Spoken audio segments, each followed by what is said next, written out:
Earnt.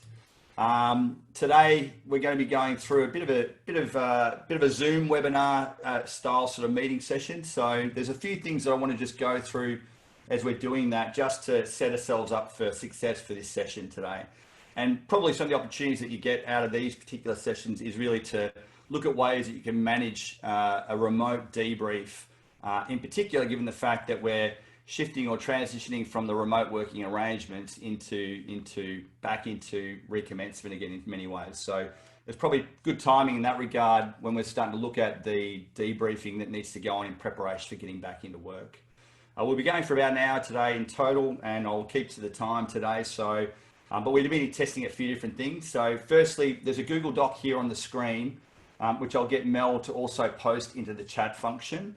If you could then use that and have that open in another session on your screen, it gives us a chance to do some remote input into the document. It's not a bad way for doing breakout sessions remotely, particularly when you're, like we said, in the current working arrangements. Secondly, the video is preferred to be on if I can. So I can see Dave there, so good to see you. If you can have your videos on, that'd be fantastic. It's really good to have that sort of positive interaction. I did do the last one as a webinar format. I'm just testing both at the moment to see which ones work best for the audience in particular, but I really do love that interaction. So, but if you could please stay on mute, I will ask or throw you questions at different points in time. It's more for player comfort than anything else, because as no doubt most of us are all dealing with at the moment, we've got kids at home, the dog sometimes rolls out, so we want to sort of limit that effect over the presentations today. Now we do have in the chat function, in the chat box, there is the opportunity then where if you go into that chat box and just click to make sure that you're inviting or saying that says everyone in meeting. So that means that we can then, everything we're punching in the chat box, we can all see. And it's a really great way to get immediate feedback as we're going through the session. The alternative then too that you've got is the Q&A function, which we'll be monitoring throughout. The Q&A is perfect then for questions. So if you use a chat box for commentary or for feedback points as we're going through, and the Q&A for the questions that you have with me, and I'll pause and go through those questions as we're going through the presentation. So that's just a bit about the Zoom meeting and everything else. You can see that Serge, thank you. And just the first task for everyone is your name, your industry role, and what you're hoping to learn out of today is really the first few things I'd love you to punch into that chat group. And we'll start to post those out and introduce some of you guys to the audience as well. So here we go. So thank you, Serge.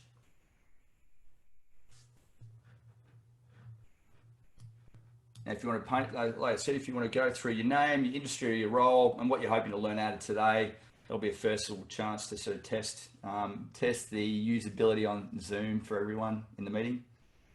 Dave Burrows, great to see you.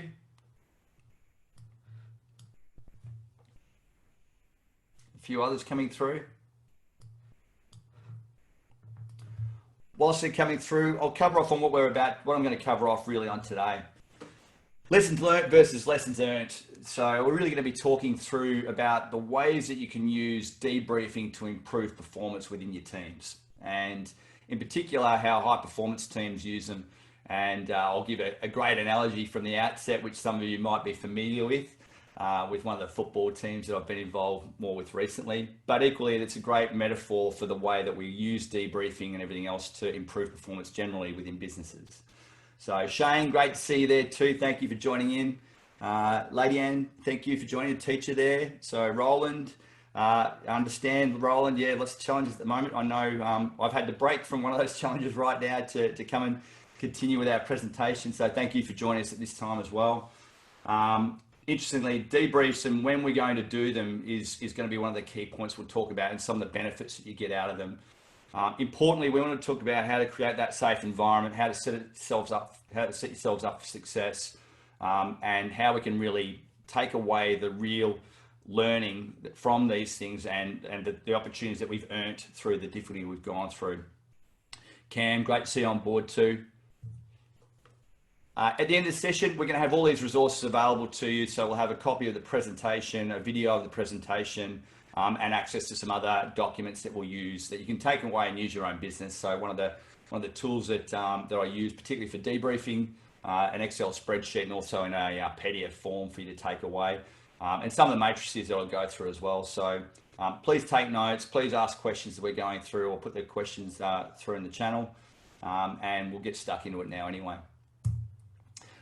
Quick one, background from me. Most of you do know me, so I don't think I'm really telling any or introducing any new surprise here, but those who don't, look at, I've been working in the crisis management business really now for 15 years, post a career in the military. As Roland attested to a minute ago, there's been a number of incidents that we've been involved with this year supporting Toll, and unfortunately we're going through another one at the moment.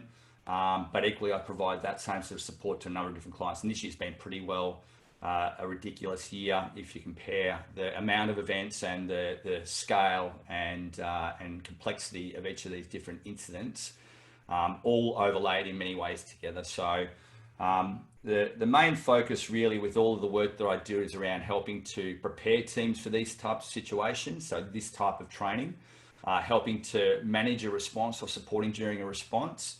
Or importantly, how to learn the lessons and then debrief and improve performance, both as a team and as a business, so you're better prepared for future events. So I thought it would be good, given that we're probably shifting phases a bit at the moment with COVID, that we'd get into that. But as what I do with any presentation, I love to start with a bit of a metaphor or a bit of an analogy that we can hopefully carry through. And this one in particular is one of the high-performing teams that Dave Burrows, who's on the call here, wasn't playing that year, but that was the 2017 premiership that we won. It's a bunch of old men. There's some few absolute superstars in there that no doubt a lot of you may know if you know and love your footy. But equally, why I've got that up here today is because in many ways it was a great example of a high-performing team, and one that I really hold dear to my heart. We'd lost the grand final for a number of years over the preceding years. We changed a coach from one of the guns who's still in that shot there into another guy who took over that role. And what we sort of did was actually revisit, I suppose, some of the lessons that we've learned across those years, and then really reshape the way we went about it. And footy for me, and team sport in general for anyone, is a great metaphor for business, a great metaphor for life. But in particular, when you think about debriefing and high performance teams and how that feedback can improve performance, there's a lot of different informal and very formal mechanisms that are established through sport that help to improve performance. And I thought reflecting on this team and looking at what the types of debriefs that you do naturally would be really worthwhile as part of our process today. So I've done a matrix here which talks about the different types, both formal and informal type of debriefing, and then either the quick or the deliberate types of debriefs. And the different times in which, during a game at least, you'd apply them. You'll get a copy of this, guys, so we'll have a copy of this presentation, everything there for you, and a copy of this matrix as well. But what we generally do and what we find in a game style situation at the start or in breaks in play, you'll have teammates to teammates, huddles, those sort of things that come together when you have a break in play. So they're generally the quick, informal debriefs. You got your runner coming out and give you a bit of information to improve what you're doing or redirect you, or copy a bit of a spray from the coach, which was more likely what was happening with me. Either way, it's all that quick and quite informal feedback that you're getting to help improve situational awareness and improve your responsiveness. Up on the quick but formal mode there, we're looking at areas such as pre and post game. So your lead into the game, your line meetings, your team meetings, and your after the game meetings, which are, again, more often than not, a bit more formalized processes that you're going through pre and post game, and your team lines that you're working through, your smaller teams within the team. Bottom right quadrant, we're looking then at the deliberate but then informal. So again, your pre and during games start to come into play. So your halftime, quarter time huddles, line meetings, and those during the breaks. So again, they're a bit more formal because you are forced into that grouping more often than not now in the way the game's played now. But equally, they're quite quick in terms of getting that feedback so you can quickly adjust and adapt to the situation you're dealing with. And then in the top right quadrant, we're really looking then at really the more formal and the deliberate processes, the midweek end of game, pre-game reviews, those sort of things leading into different parts of the season. Then you have also your mid-season and after-season reviews, so those formal PAR style sort of reviews. All of those sort of conspire together to be different ways that sport debriefs, and more often than not, we might find some of those mechanisms within our businesses that are used effectively or may be not so effectively used to help improve performance. And when we talk about high performing teams in particular, we're talking about the different elements that we're bringing together that really make a high performing team. And this is a bit of a pyramid diagram, and it's from some of the discussions I've had on my podcast on crisis talks with a number of different people, but it's also based on some of our own experiences over the years, and some of you on the call as well now.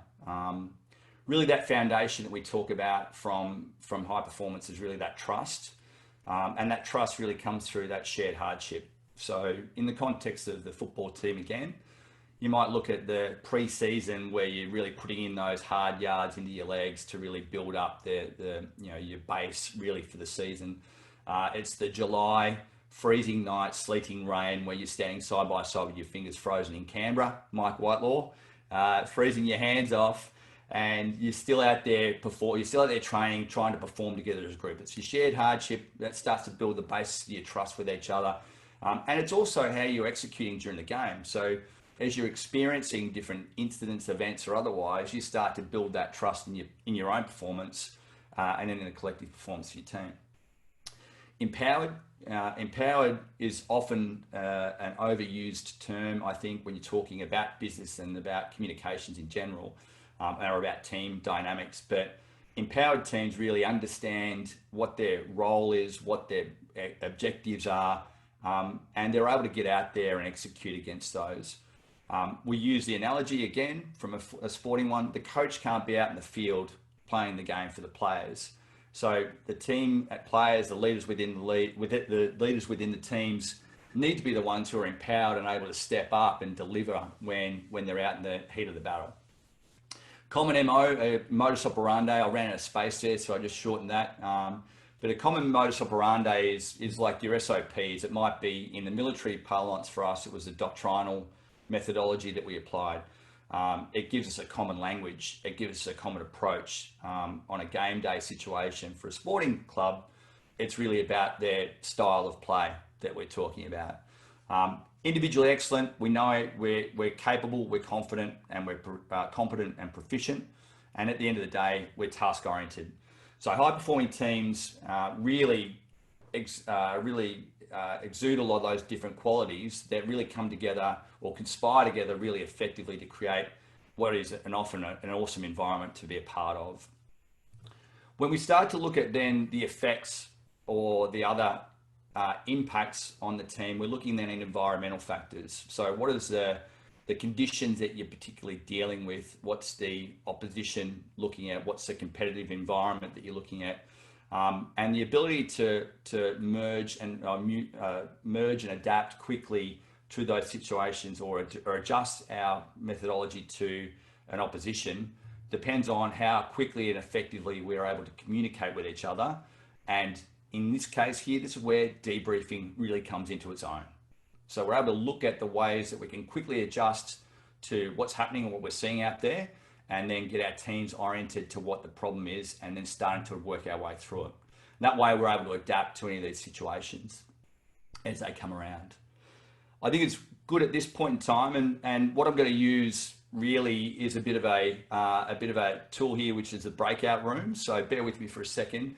What I'm going to do is break you out into a quick breakout room, and what I'd love for you to discuss in that is really what you see as a high performing team, and what are the characteristics that you see in those teams. So it might be a team that you're currently working within.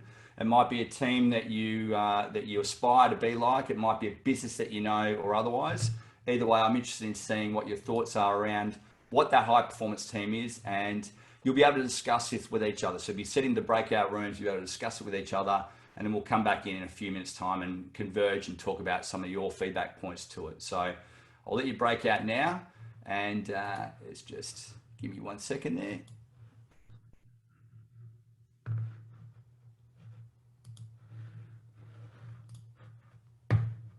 Sorry guys, one sec. Right.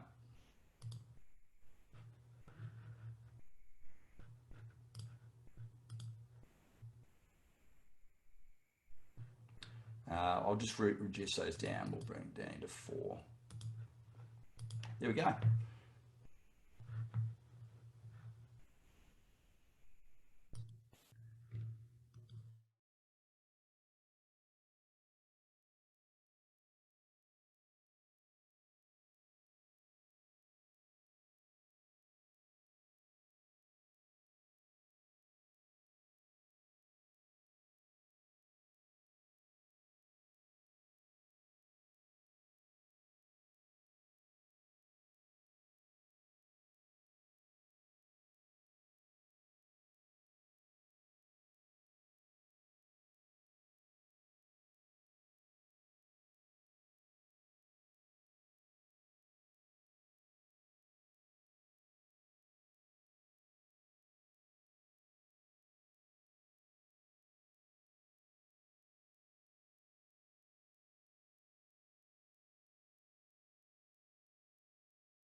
How we go there, Mick?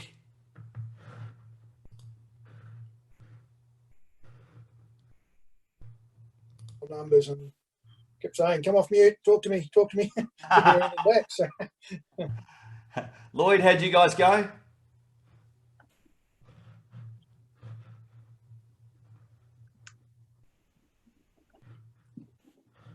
Not reading me there, Lloyd?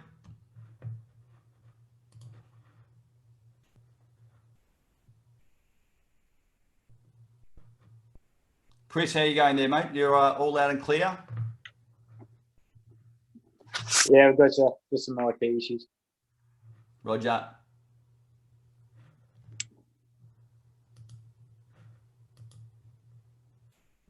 Righto, guys, how we go there? So Roland, do you want to kick us off, or was there a bit of feedback out of that one? How did it go? First, how did the breakout go quickly? A good debrief point on that one. How did the breakout go? And then secondly, what were some of the points that you guys discussed there, Roland? Yeah, it went okay, I think.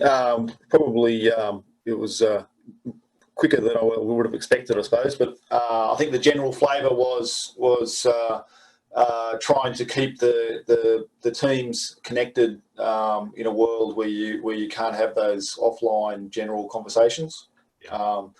And how do you adapt your business and your structure so that local managers are empowered, but they're also following a common theme.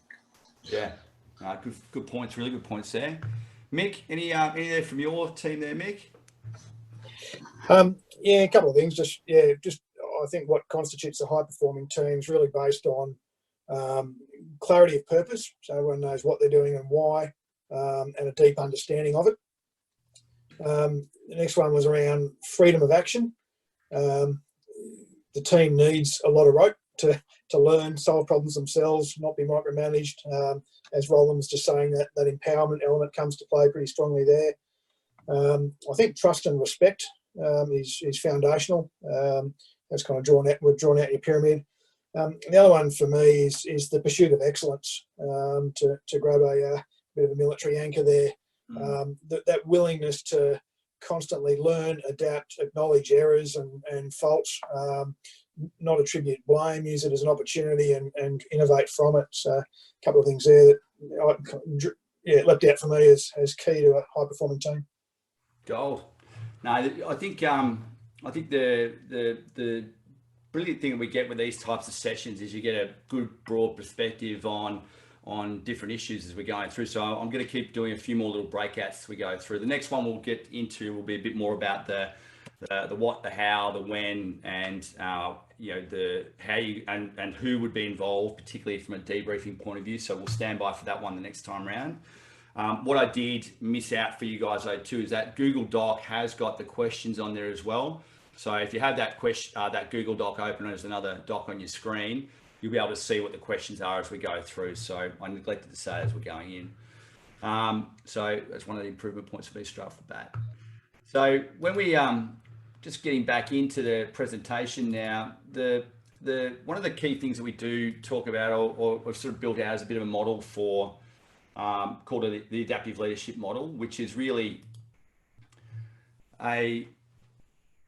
it talks to two different aspects really around leadership in general, and I've sort of adapted this really for crisis leadership specifically, but you can see that it has some applications obviously elsewhere. It sort of came off the back of observing Scott Morrison's efforts or otherwise late last year during the fires and the expectations on the role. And so I think about the role he was trying to perform. He was trying to perform the role of an inspiring sort of Churchill type sort of person, but really what he needed to be throughout this whole thing was a bit more of an enabler and supporter, which is what he's probably doing a lot better this time around. So he seems to have learned that lesson. And through the National Cabinet, he's applied a change to his approach, which is great. But fundamental, you can see again, is the trust element in the middle, the trust and respect. The empathy is what he was criticised heavily for, particularly when he was rolling into towns post-fire and not really showing that empathy towards the community that were heavily and severely affected by it. And the other two components, or the other two values, are really about being proactive and assuring. So all of those, again, are fundamentally enabled by the way that you're communicating and the way that your teams are working together to resolve problems. And I think when we're adapting to this sort of new environment, it's important now that we still have that empathy in particular to what happens and what's been happening to a lot of people out there. And we start to really reflect now about what is going to be the best way to apply or move ourselves into the new normal. And COVID-19 has provided a real impetus for that for us, obviously, but equally it's applicable to any situation that you might be dealing with or any crisis situation that you might be dealing with.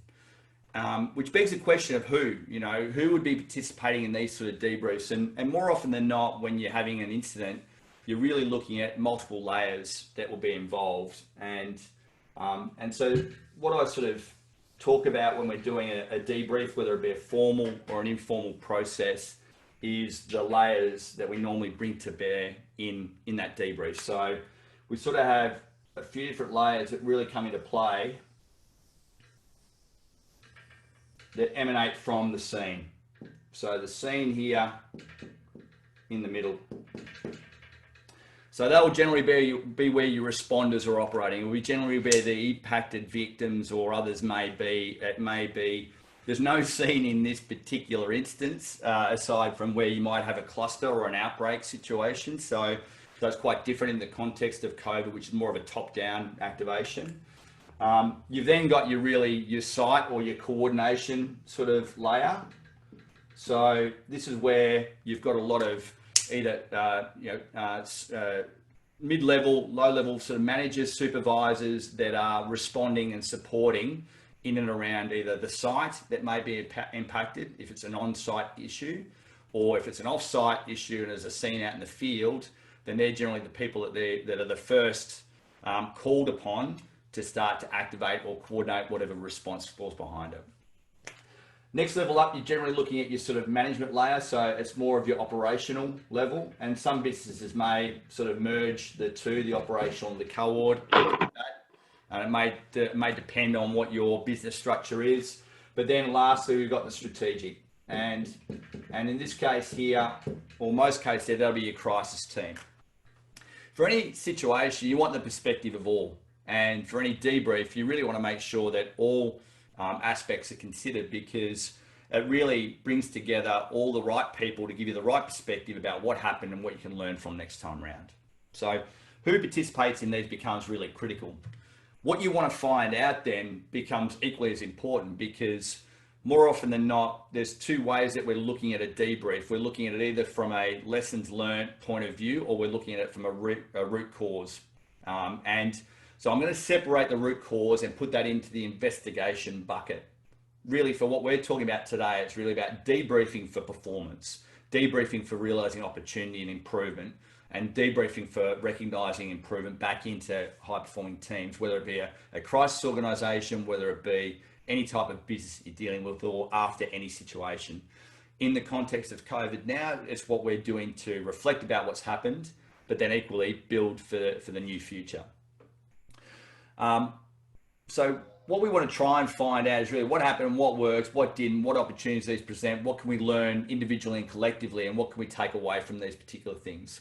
So very quickly there, just in the chat boxes there, what I'd love to see is what else do you think, is generally what people want to learn from these type of situations. So throw a few ideas into the chat box as we're rolling through there, and we'll pick those up and I'll call them out as we're going through.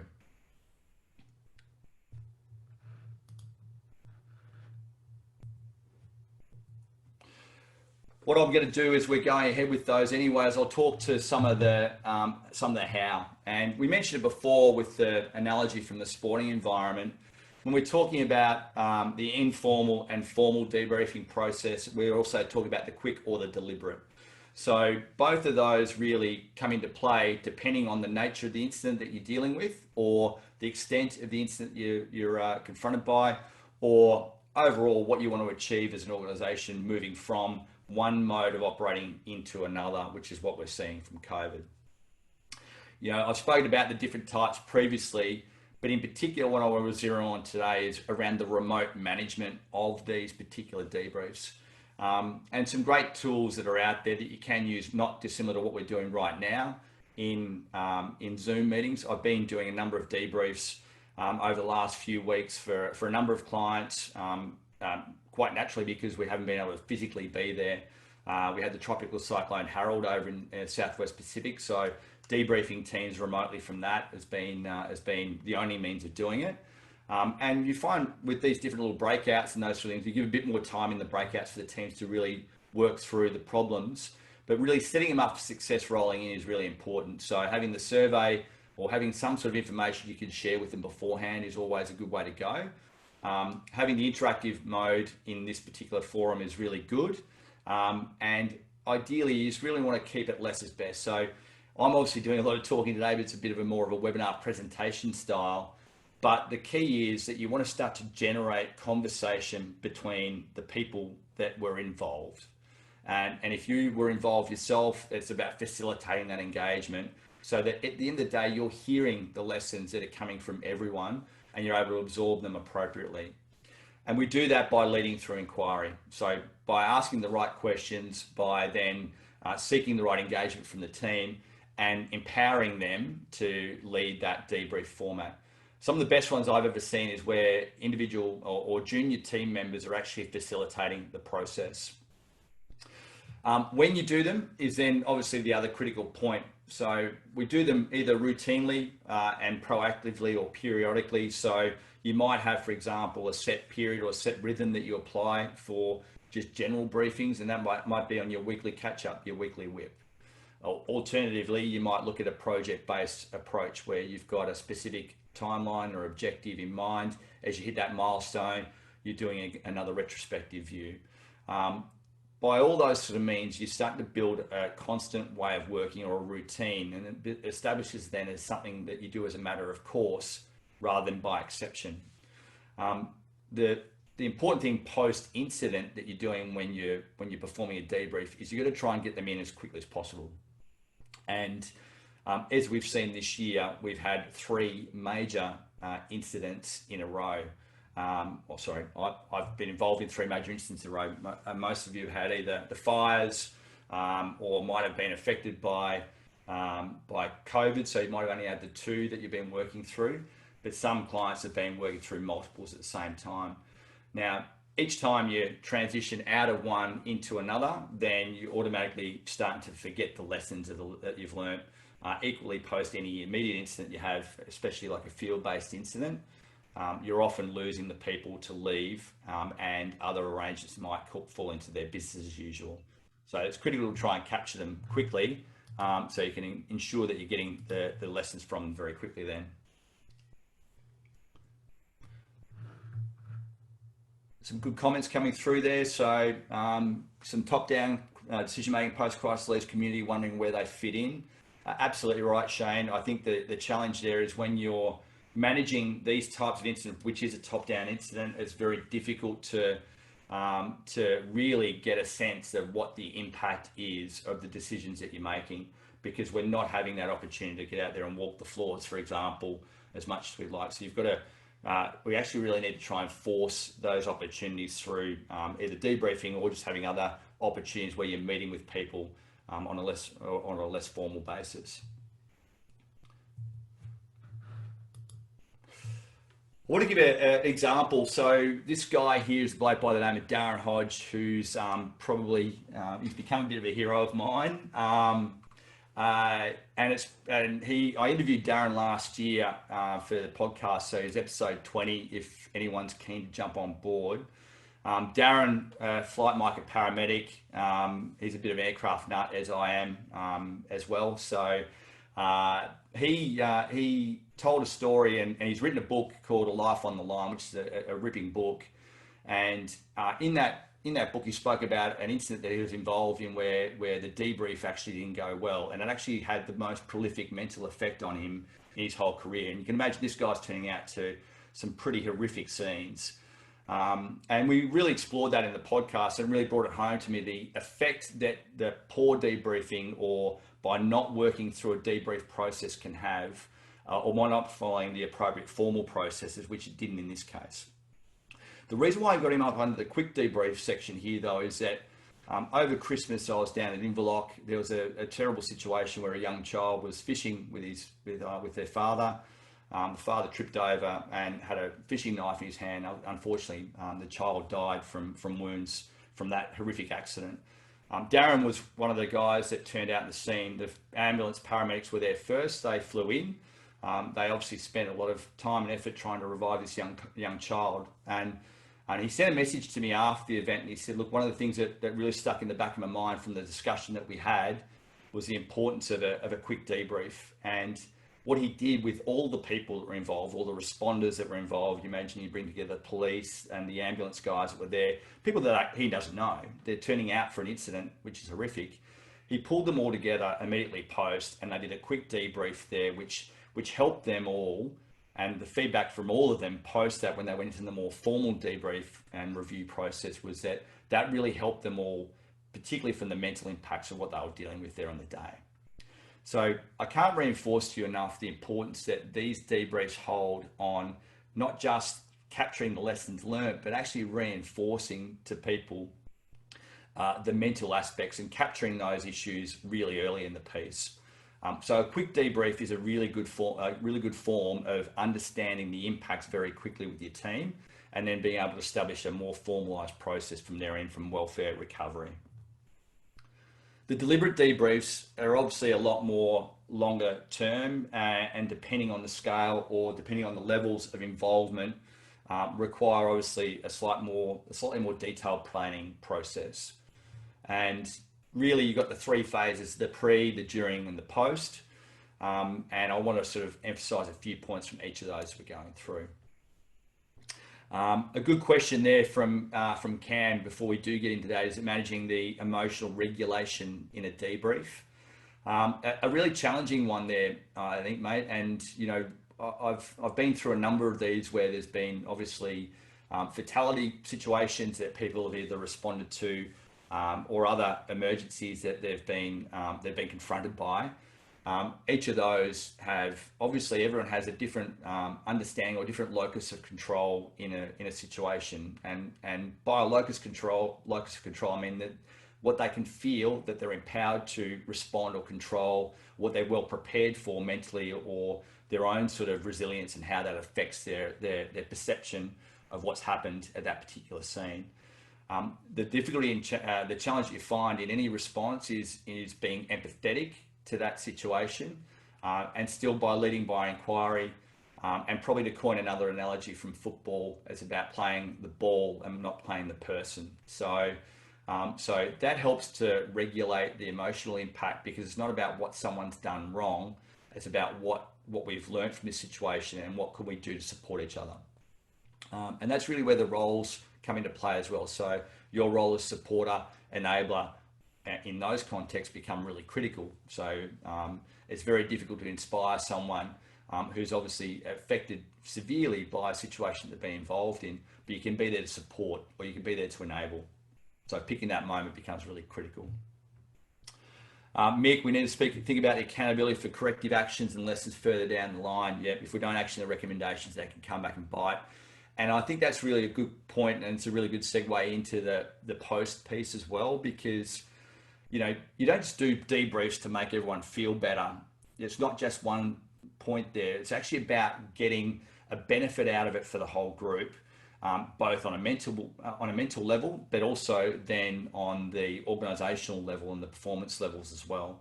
And if you don't hold true to that, and in the feedback and the follow-up and the post-action sort of feedback that you're giving to these teams, then it can really bring the whole process unstuck, and people become quite skeptical about why you're doing it.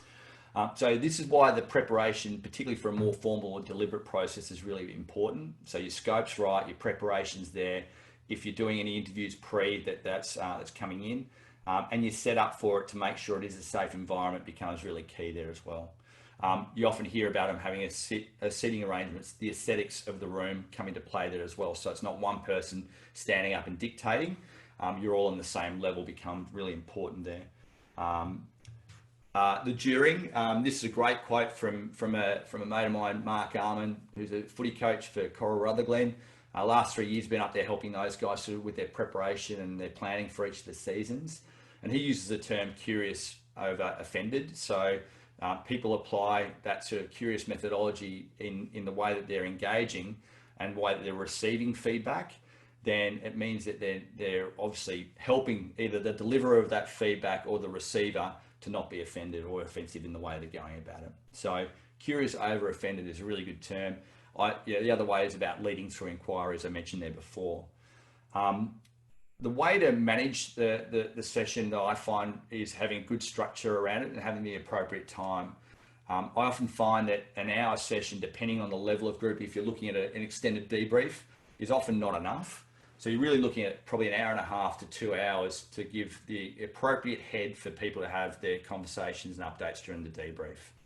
You can break it down if you need to, so that's fine. But equally, if you're able to do a bit more prep, then you can obviously come a bit more armed with some quotable quotes, for example, that they might use during the equally, if you've had a chance to use SurveyMonkey, it's good to have some feedback that you can present to the whole group, anonymously, but you can have some feedback up that you can present to them and show them so that they can actually start to comment or drive further commentary around it. Either way, the best ones I've seen, though, still are being led by the floor. So it's not being led by the facilitator, it's being led by the floor, and people are driving the engagement through it. Ian French, thank you. Yeah, for significant events worth debriefing individuals aside from the team anonymously to encourage honest feedback.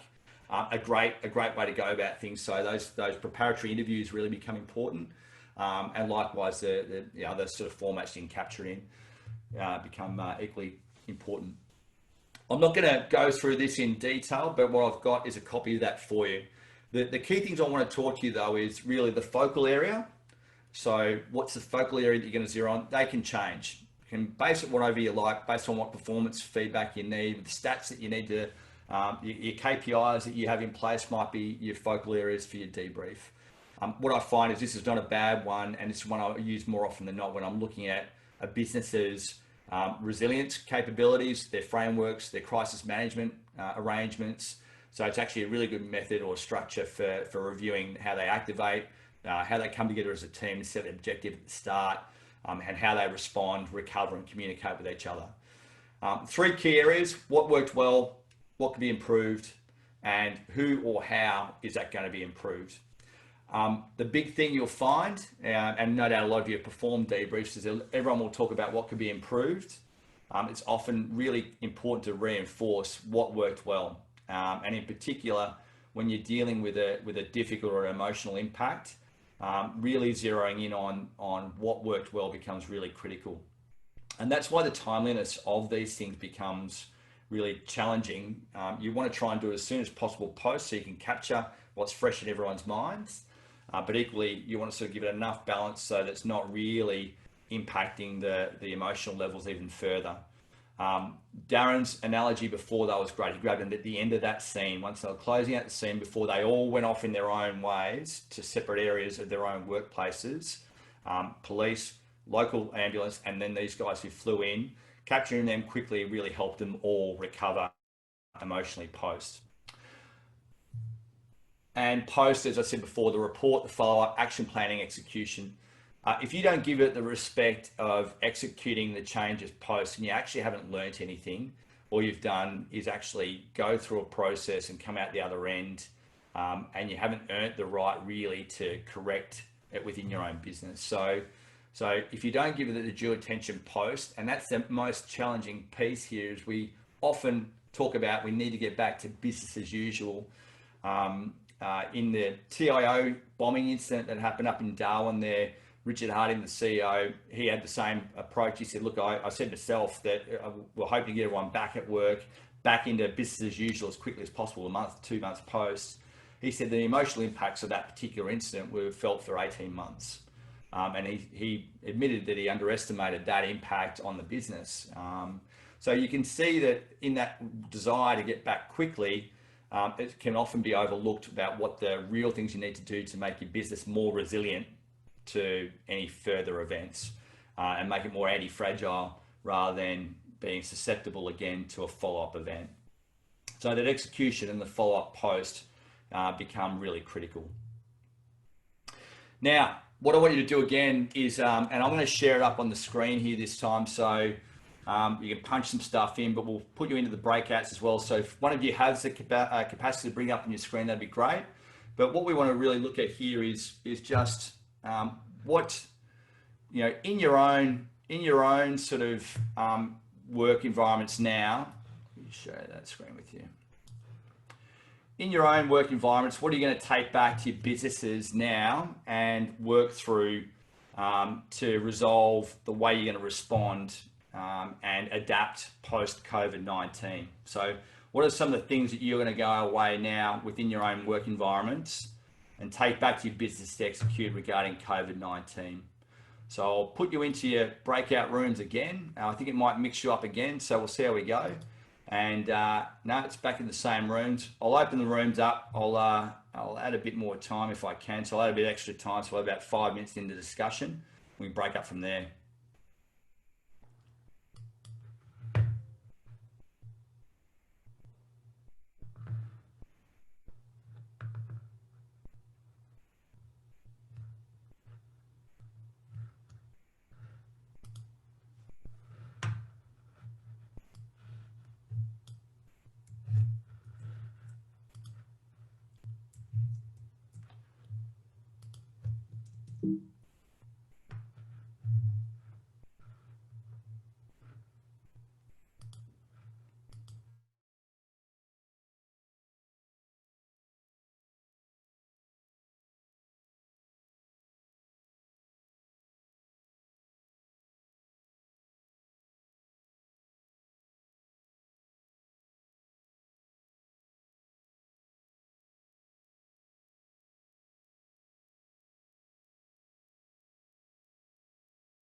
All right, guys, how we go? So,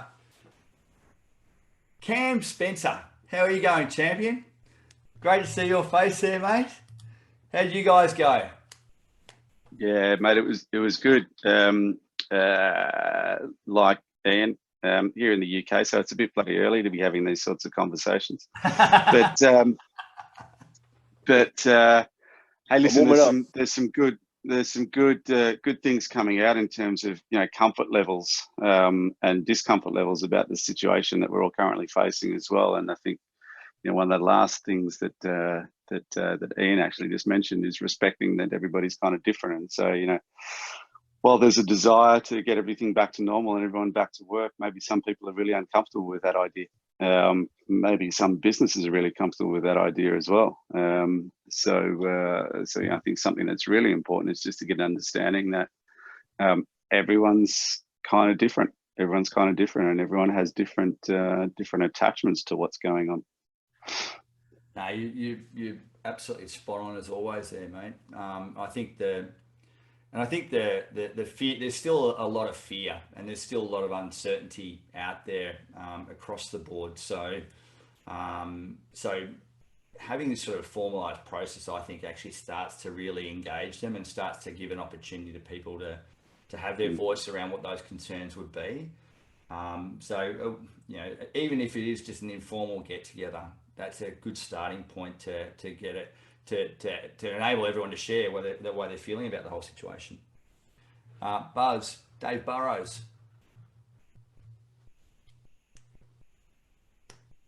I think you're still on mute there, mate. I might have to unmute you. Sorry. Here we go. There you go. Yeah. Sorry, I was in with Cam. I don't know if you want to get a different group, but I'm happy to talk if you want me to. Yeah, I suppose Cam, we're all in sort of different environments, and Cam talked about the sporting groups and different people in different industries. I suppose there's not just different people from different organisations, but different industries and mindsets and the type of people they are. I suppose really has to be respected. But in terms of a takeaway and a debrief from my organisation specifically, was about learning the new technologies and things and way we've worked, and not just disregarding them when we go back to the office. It was taking them and making us better when we go back than what we were before.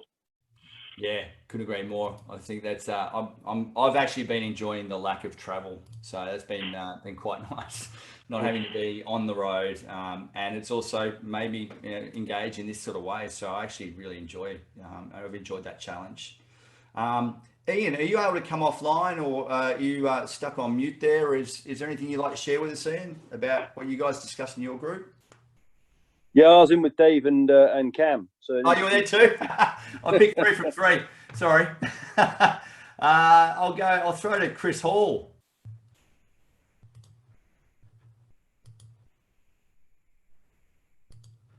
Trying to unmute you there, mate. There we go. Yeah, no, I wasn't in a group. Apologies. I'll quit while I'm ahead then, shall I? Or quit while I'm behind.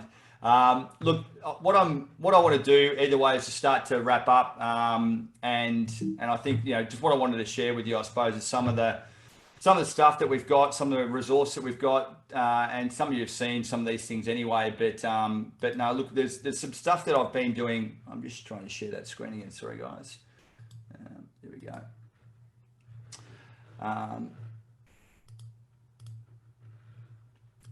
What I've got, I've been building out some online training stuff lately, and obviously I spoke to you before about some of the debriefing that. You'll have a copy of this presentation. You'll have a copy of that matrix that I've got there, and it'll come in 2 formats. There'll be a PDF as well as an Excel that you can use. So feel free to use that as part of your own debriefing process as you're getting out there and doing them. Welcome any feedback on those and how effective they were for you. So, and likewise, keen on any feedback on today as well. I have been doing a lot of these reviews, so I suppose that the normal sort of plug at the end of these things is that some of the stuff that I'm able to do, I'm doing them remotely for a quick in-flight debriefs, is generally around about the $500 mark. When you're looking at sort of more extensive ones, then obviously I can just scope them up with you guys appropriately from there. But probably the other interesting thing I'm really keen to share with you is I've got the online training package. I started developing this last year, and obviously it came to the fore again now with what we've got. I'm keen to actually offer it to you for free. If you want to take the offer up, just message marketing@leftofboom.com.au. It's a bit of a package that I've pulled together. There's about 10 different little modules in there at the moment, a video-based format. There's some other tools, etc. in there. There are videos on different things about activation, responding, continuity. I talk a bit about the 4 A's in crisis communications, which is a bit of a case study as well I did for the Cricket Australia instance last year. So there's a few things in there. I welcome again any feedback. So just let me know through that marketing@leftofboom.com.au email address. And some of you are practitioners. I appreciate the feedback. I'm really keen to take any feedback on board to help improve that. And if it's something that helps you guys along the way, especially with what we're dealing with now, then even better. That really concludes everything today, guys. I'm happy to take any further questions, and I'm conscious we're only got a few more minutes though. So any further questions at all today? And I'll try and bring you all off mute if I can.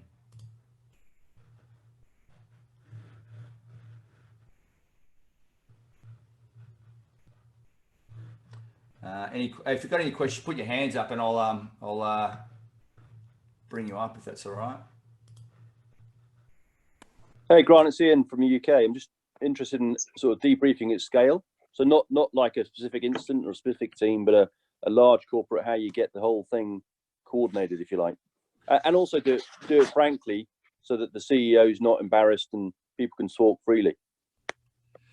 Yeah, good question. I've got that challenge at the moment from one of the early incidents this year, and so there's one thing you have to be cautious of. So this is one of the constraints that really come into play here is really about legal professional privilege. So you'll need to seek appropriate advice around that as you go into these things, but you can manage that the fine line between that of what you're finding out from an overall performance point of view versus what is part of an investigation into an incident. So that's the way you can separate the two, but equally you need advice on that. But at scale, I find that that generally a top-down led, so an outbound message to all is a starting point, generally from the CEO or whomever it may be that's directing it. Secondly, then you're looking at ideally, if you can, survey-based questions out at scale. So that does give you ability to get some really quick feedback and help narrow your focus of your inquiries. Third line then is some individual from across the different functional areas. So scene, operation, strategy, whichever groupings you can get, so you get a cross section. And then finally, if you can, then groupings at all levels. So that's why I try and cut it out. And that way you're capturing as much as you can. You'll find that people won't be comfortable responding on survey, but they'll be more comfortable in an open environment. Others be more comfortable responding anonymously. So you're able to cut all of those or cover all those issues pretty effectively and quickly and at scale. Thanks. Any other questions there, team? Graham, I know we've just got about 1 minute left, mate, but I'm interested in what you've seen as the biggest challenge for corporates coming out of a crisis or a pandemic or a major incident. It's that exit strategy, what fails there. Yeah, mate, that's where you start. Look, there's always a compulsion to get back to business as usual as quickly as possible, and in doing that, you're often trading off, and you're trading off on the emotional impact or the people impact, or you're trading off on financial impact, whatever it may be that's driving that. What you find is if you don't address some of those elephants in the room, then the reality is that your tail of recovery extends much, much further. So you actually don't necessarily come off the curve at all. You keep a curve going steady across, so it takes a much longer impact over the organisation to fully recover. So people assets, reputation, financial, livelihoods, those sort of areas that you're looking at. If you've got recovery streams focused on all those and a plan across all of those, and you're acknowledging the time and effort it takes to get through them, then you're often going to be better positioned. That gives people something to I mean, hope's not a strategy, but hope's really contagious. And if you can give some people some really clear guidance and direction, as we said before about the empowerment, what was the term that you used before? I wrote it up on the board there before, Mick.